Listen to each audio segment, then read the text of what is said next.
I will now take a number of questions from the media, starting with Vicky Young from BBC.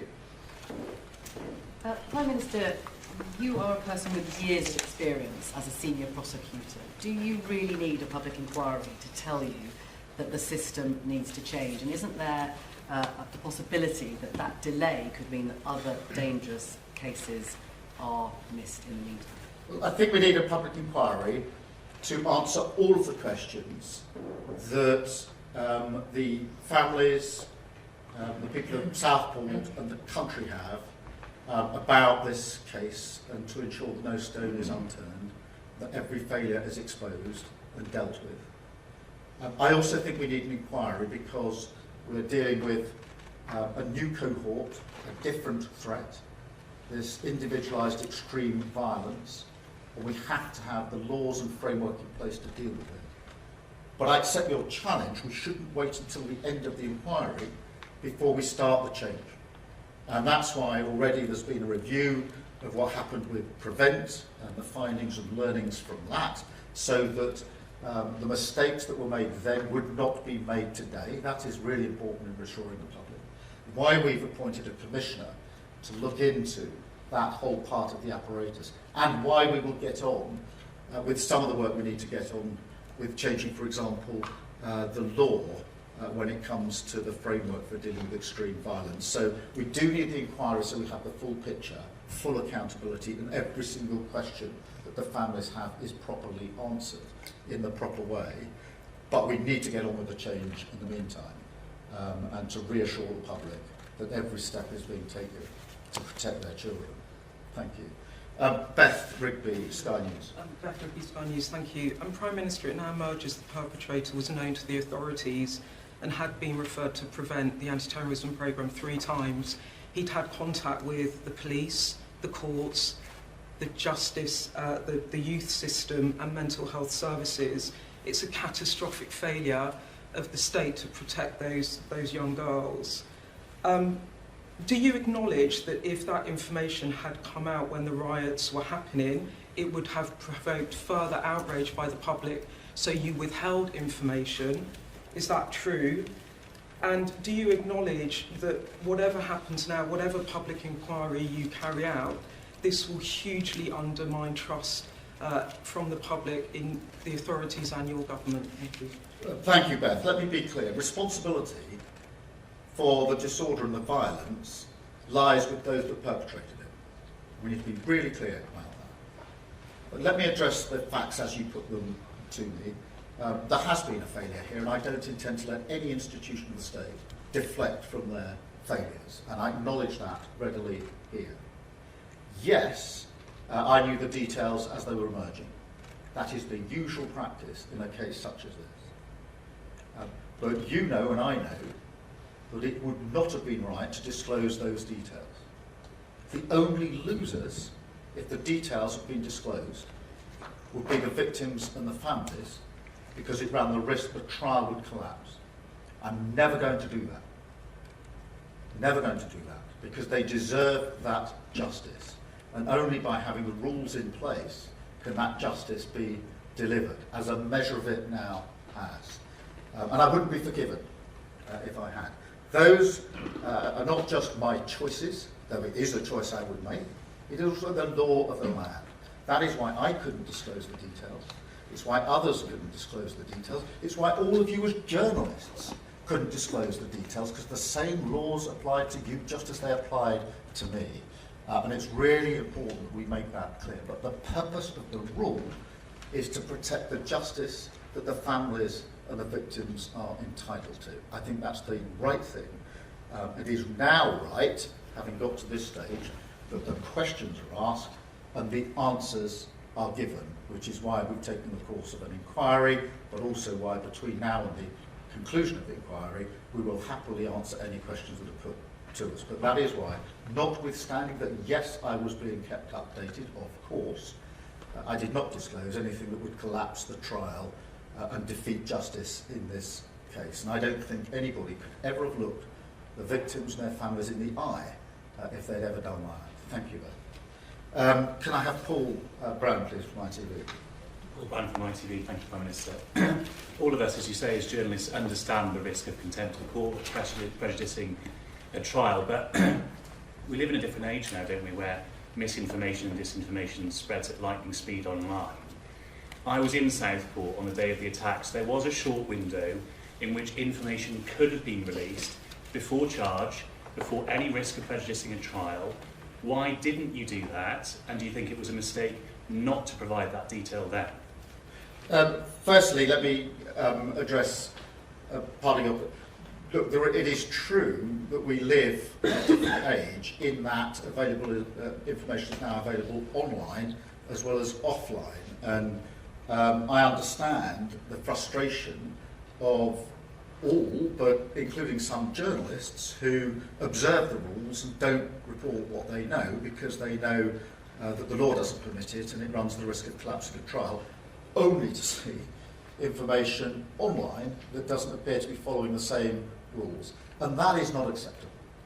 That has to be addressed and will be part of what we will be looking at, because that can't be right.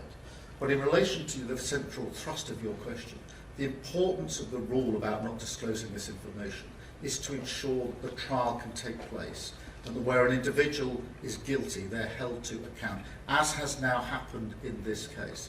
And that is why the law carefully restricts what can be said by anyone, not just me as Prime Minister, but anybody in these circumstances. And it is done to protect the family and their victims. That is the right thing, and that is what the law requires. It's also the choice I would make to ensure that my first thoughts are about justice for the victims and their families. That, for me, is first and foremost. Yes, we can answer questions, and we are now doing so with this inquiry, and everything that will happen before the end of that inquiry. That is quite right. But it is also right that the families who've been through unimaginable grief at least have the comfort now of an outcome in this particular case.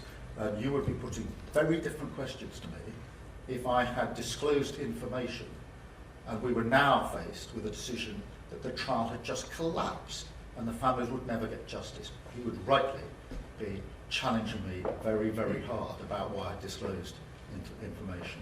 Thank you very much, Paul. Chris from GB News. Chris from GB News. Prime Minister, given what we know now about the terror link and how it's kept from the public, do you now regret blaming the far right for all those protests last summer? Was it a far right issue, or were some people entitled to be concerned and upset, not the rioters? Responsibility for the violence lies with them that perpetrated. I was in Southport the day after these terrible murders. I was acknowledging and thanking the frontline police officers and ambulance who had been at the scene. You can imagine what they had been through. They were back at work the next day. They were saying it was just their job. I could see in their eyes the impact it had had on them, what they had to deal with, what they had to see, how they endured. As I arrived back in London, those same officers were putting their riot gear on and having bricks thrown at them. Those same officers. I don't think anybody can justify that, nor should they attempt to do so. Thank you, Chris. Harry from the Sun. Thank you, Prime Minister. Sorry to lay this point, but I think it's important. All summer we were repeatedly told that the Stockport attack was not terror-related, wasn't being treated as terror-related. That wasn't true. Because in October, the monster was charged with terror offence. Now, information was put into the public domain then that didn't collapse the trial. It didn't jeopardise justice. It was just months later. Now, you say you knew about the ricin and the Al-Qaeda bomb manual and it was known to the authorities.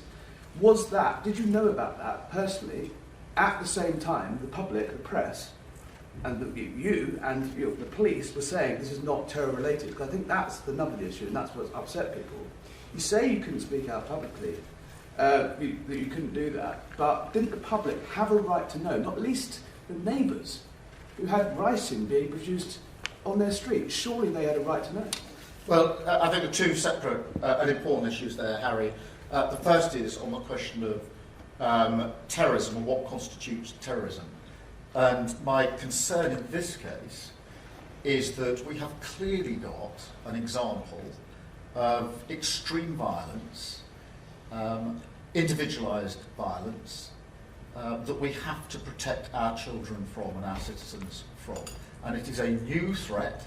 It's not what we would have usually thought of as terrorism when definitions were drawn up, when guidelines were put in place, when the framework was put in place. And we have to recognise that here today, because I think most people would say, looking at the facts of this case, it's clearly extreme violence, it's clearly intended to terrorise. And I completely accept and understand that, and that is my view.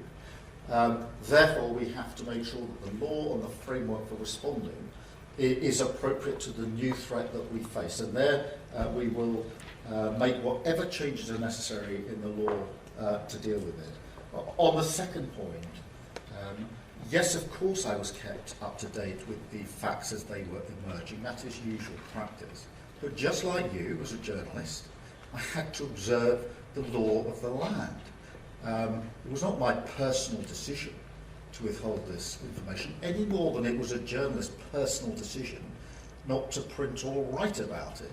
That is the law of the land that is in place for the reasons I've set out, to protect the integrity of the system, to ensure that the victims and their families get the justice that they deserve. Thank you, Harry. And Jason from the Mail. Thanks, PM. Jason Gross from the Daily Mail. It sounds from what you're saying like you personally consider this to have been a terrorist attack in the ordinary sense of the word. Is that right? And also, it sounds like you don't think that this is a one-off. Should people be worried? And are we going to need further protections in schools, youth centres? Because this guy seems to have had some sort of obsession with school messages.